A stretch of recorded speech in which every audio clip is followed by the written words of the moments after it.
2 மக்கபேயர் அதிகாரம் 4. அந்தியோக்கு எப்பிபானும் யூதரின் துன்பமும். சீமோன் செய்த தீமைகள்.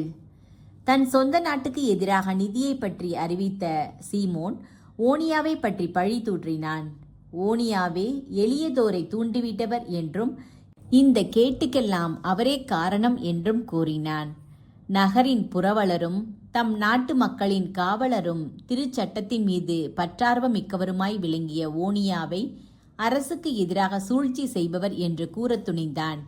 சீமோனின் நம்பிக்கைக்குரிய ஆதரவாளர்களுள் ஒருவன் கொலைகள் செய்யும் அளவிற்கு சீமோன் ஓனியாவிடம் கொண்டிருந்த பகைமை முற்றியது. இத்தகைய எதிர்ப்பு பேரிடர் விளைவிப்பது என்றும் மெனஸ்தேயின் மகனும் கூலோசிரியா பெனிசியா ஆகியவற்றின் ஆளுநனான அப்பெல்லோன் சீமோனின் தீச்செயல்களை முடுக்கி விடுகிறான் என்றும் ஓனியா உணர்ந்தார். ஆகவே அவர் மன்னனிடம் சென்றார். தம் நாட்டு மக்கள் மீது குற்றம் சாட்ட அல்ல, அவர்கள் அனைவரும் அவருடைய தனிப்பட்ட பொது நலனை கருதியே சென்றார். ஏனெனில் மன்னன் தலையிட்டால் ஒழிய பொது அலுவல்களில் அமைதியான தீர்வு காண முடியாது என்றும் சீமோன் தன்னுடைய மடைமையை கைவிட மாட்டான் என்றும் கண்டார். யாசோன் கிரேக்கமயமாக்கலை புகுத்துதல். செலூக்கு இறந்த பின் எப்பிபான் என்று அழைக்கப்பெற்ற அந்தியோக்கு அரியணை ஏறினான். அப்போது ஓனியாவின் சகோதரனான யாசோன் கையூட்டு கொடுத்து தலைமை குரு பீடத்தை கைப்பற்றினான். ஏனெனில் மன்னனை அணுகி 14,400 கிலோ வெள்ளியும் வேறொரு வருமானத்திலிருந்து 3,200 கிலோ வெள்ளியும் கொடுப்பதாக உறுதியளித்திருந்தான். மேலும் உடற்பயிற்சி கூடம் ஒன்றும் அதற்காக இளைஞர் குழு ஒன்றும் அமைக்கவும் எருசலேமின் குடிகளை அந்தியோக்கு நகரின் குடிகளாக பதிவு செய்யவும் அவனுக்கு அதிகாரம் தர இசைந்தால் 6,000 கிலோ வெள்ளி கூடுதலாக கொடுப்பதாகவும் உறுதி கூறியிருந்தான். மன்னன் அதற்கு இசையவே யாசோன் தலைமை குரு பீடத்தை கைப்பற்றினான். உடனே தன் நாட்டார் கிரேக்க வாழ்க்கை முறையை ஏற்றுக்கொள்ளுமாறு செய்தான். ரோமையர்களோடு நட்பும் ஒப்பந்தமும் செய்து கொள்ள பின்னர் அனுப்ப பெற்ற யூபெலோமின் தந்தையாகிய யோவான் வழியாக யூதர்களுக்கு கிடைத்திருந்த அரச சலுகைகளை யாசோன் புறக்கணித்தான். சட்டப்படி அமைந்த வாழ்க்கை முறைகளை அறிந்து அவற்றுக்கு முரணான புதிய பழக்க வழக்கங்களை புகுத்தினான். மலைக்கோட்டைக்கு அடியிலேயே ஓர் உடற்பயிற்சி கூடாரத்தை விரைவிலேயே நிறுவினான். மிக சிறந்த இளைஞர்கள் உடற்பயிற்சி விளையாட்டுகளில் கலந்து கொள்ளவும் தூண்டினான்.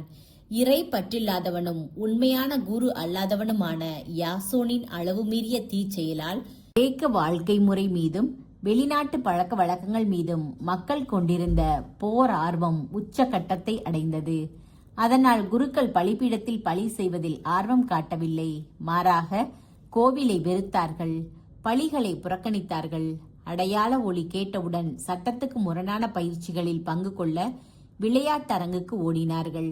தங்கள் மூதாதையர் பெருமை மிக்கவை என்று கருதியவற்றை வெறுத்து ஒதுக்கினார்கள். கிரேக்கர்கள் உயர்வாக கருதியவற்றை பெரிதும் மதித்தார்கள். இதன் பொருட்டு பேரிடர்கள் அவர்களுக்கு நேர்ந்தன. யூதர்கள் யாருடைய வாழ்க்கை முறையை வியந்து பாராட்டி முழுமையாக பின்பற்ற விரும்பினார்களோ அவர்களே யூதர்களுக்கு பகைவர்களாக மாறி துன்புறுத்தினார்கள். ஏனெனில் கடவுளின் கட்டளைகளை இழிவுபடுத்துவது சிறிய செயல் அன்று. இதை பின்வரும் நிகழ்ச்சி தெளிவுபடுத்தும். 5 ஆண்டுக்கு ஒருமுறை நிகழும் விளையாட்டு விழா தீர் நகரில் நடைபெற்ற போது மன்னனும் அங்கு இருந்தான். அவ்வேளையில் கொடியவனான யாசோன் எருசலேமில் இருந்த அந்தியோக்கு நகர் குடிகளை பிரதிநிதிகளாக தேர்ந்தெடுத்து எர்குலசு தெய்வத்துக்கு பழி செலுத்த 900 கிராம் வெள்ளியை கொடுத்தனுப்பினான். அப்பணத்தை கொண்டு சென்றவர்களோ அதனை பழிக்கு பயன்படுத்துவது முறைகேடானது என்றும் வேறு நோக்கத்திற்காக செலவிடுவதே சிறந்தது என்றும் எண்ணினார்கள். எர்குலசு பழி செலுத்துவது இப்பணத்தை அனுப்பியவரின் நோக்கம். எனினும் அதை கொண்டு சென்றவர்கள் போர்க்கப்பல் கட்டுவதற்கு செலவிட முடிவு செய்தார்கள். பிளமேத்தோர் மன்னரின் முடிசூட்டு விழாவுக்கு மெனஸ்தேயின் மகனான அப்பெல்லோன் எகிப்துக்கு அனுப்பப்பட்ட போது பிளமேத்தோர் தன் அரசுக்கு எதிரி என்று அந்தியோக்கு அறிந்து தன் பாதுகாப்புக்கான வழிகளை தேடினான். ஆகவே யாப்பாவுக்கு சென்று அங்கிருந்து எருசலேமுக்கு புறப்பட்டான். யாசோனும் அந்நகர மக்களும் அவனை சிறப்பாக வரவேற்றார்கள்.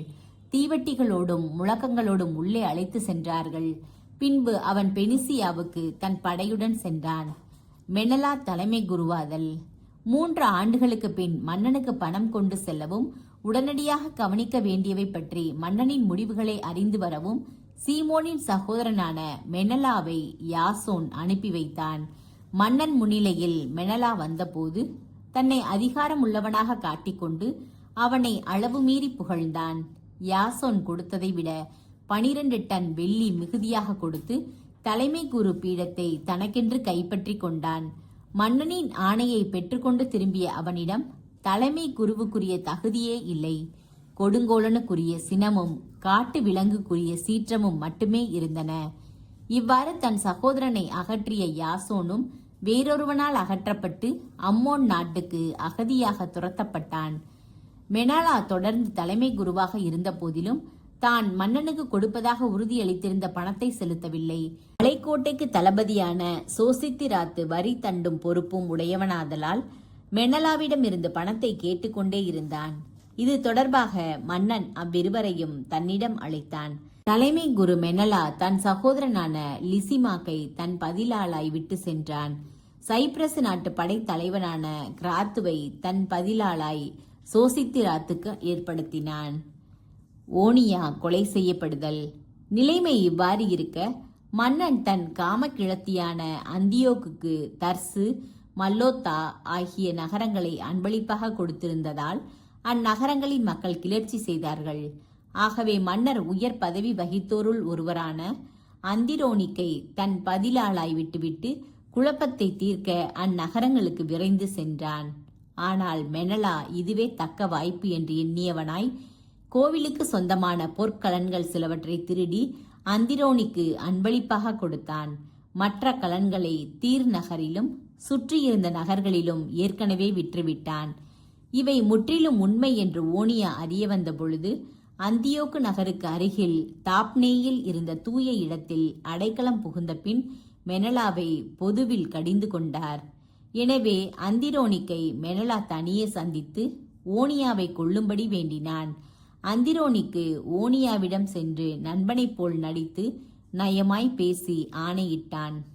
இது பற்றி ஓனியாவுக்கு ஐயம் ஏற்பட்ட போதிலும் அந்திரோனிக்கு அவரை தூய இடத்திலிருந்து வெளியே வர இணங்க வைத்து நீதிக்கு அஞ்சாமல் உடனே அவரை கொலை செய்தான். அந்திரோனிக்கு பெற்ற தண்டனை. இதன் பொருட்டு யூதர்கள் மட்டுமல்ல, மற்ற நாடுகளை சேர்ந்த பலரும் இம்மனிதனின் செய்த முறையற்ற கொலையினால் எரிச்சலுற்று சீற்றம் கொண்டார்கள். சிலிசியா பகுதியில் இருந்து மன்னன் திரும்பி வந்தபோது அந்தியோக்கில் இருந்த யூதர்கள் ஓனியாவிடம் காரணமற்ற கொலை பற்றி முறையிட்டார்கள். கிரேக்கர்களும் இக்குற்றத்தை வெறுத்தார்கள். ஆகவே அந்தியோக்கு மனம் வருந்தி இரக்கம் நிறைந்தவனாய் இறந்தவருடைய அறிவுத்திறனையும் நன்னடத்தையையும் நினைத்து அழுதான். மேலும் சினம் மூண்டவனாய் அந்திரோனிக்கிடமிருந்து அரச ஆடைகளை உடனே உரித்தெடுத்து அவனுடைய மற்ற ஆடைகளையும் கிழித்தெறிந்து நகர் முழுவதும் அவனை நடத்தி சென்று ஓனியாவை கொன்ற அதே இடத்திற்கு கொண்டு சென்று அந்த இரத்த வெறியனை அங்கேயே கொன்றான். இவ்வாறு ஆண்டவர் அவனுக்கு தகுந்த தண்டனை அளித்தார். லிசிமாக்கு கொலை செய்யப்படுதல். மெனலாவின் மறைமுக ஆதரவுடன் லிசிமாக்கு எருசலேம் கோவில் பொருள்களை திருடி அதை தீட்டுப்படுத்தும் பல செயல்களை செய்தான். திரளான பொற்கலன்கள் ஏற்கனவே களவு செய்யப்பட்டுவிட்டன என்னும் செய்தி எங்கும் பரவிய பொழுது மக்கள் லிசிமாக்கை எதிர்த்து எழுந்தார்கள். மக்கள் கூட்டம் சீற்றமுற்று லிசிமாக்கை எதிர்த்தெழ அவன் போர்க்களம் பூண்ட ஆள்கள் ஏறத்தாழ 3000 பேரை திரட்டி வயதில் முதிர்ந்தவனும் மடமையில் ஊறியவனுமான அவுரானின் தலைமையில் முறைகேடாக அவர்களை தாக்கினான். இத்தாக்குதலுக்கு லிசிமாக்கே காரணம் என்று யூதர்கள் அறிந்தபொழுது சிலர் கற்களை எடுத்தனர், சிலர் தடிகளை தூக்கினர், சிலர் அங்கு கிடைந்த சாம்பலை கை நிறைய அள்ளினர். பெரும் குழப்பத்திற்கிடையில் லிசிமாக்கின் மீதும் அவனுடைய ஆள்கள் மீதும் அவற்றை எறிந்தனர். அதன் விளைவாக அவர்களுள் பலரை காயப்படுத்தினர், சிலரை கொலை செய்தனர், மற்ற அனைவரையும் ஓட வைத்தனர். மேலும் அந்த கோவில் திருடனை கருவூலத்தின் அருகிலேயே கொன்றனர். மெனலா மீது வழக்கு. இந்நிகழ்ச்சி தொடர்பாக மெனலாவுக்கு எதிராக குற்றச்சாட்டுகள் கொண்டுவரப்பட்டன. மன்னன் தீர் நகருக்கு வந்தபோது ஆட்சி குழுவினரால் அனுப்பப்பெற்ற 3 அவன் முன் இவ்வழக்கு பற்றி எடுத்து கூறினர். ஏற்கனவே தோல்வியுற்ற நிலையில் இருந்த மெனலா தோதிமேனின் மகனான தாலமிக்கு ஒரு பெரும் தொகையை கொடுப்பதாக உறுதி கூறினான். மெனலாவின் கருத்துக்கு மன்னனை தாலமி இணங்க வைக்குமாறு கேட்டுக்கொண்டான். ஆகவே தாலமி காற்று வாங்க போவது போல மன்னனை திறந்தவெளி அரங்கு பக்கம் தனியாக அழைத்து சென்று அவனுடைய மனதை மாற்றிக்கொள்ளுமாறு தூண்டினான். அதனால் எல்லா தீமைகளுக்கும் காரணமான மெனலாவுக்கு எதிராக சாட்டப்பட்ட குற்றங்களினின்று மன்னன் அவனை விடுவித்தான். இறங்குதற்குரிய அம்மூவருக்கும் சாவு தண்டனை அளித்தான். அவர்கள் சித்தியர்களிடமே முறையிட்டிருந்தாலும் குற்றம் அற்றவர்கள் என்று தீர்ப்பு பெற்றிருப்பர்.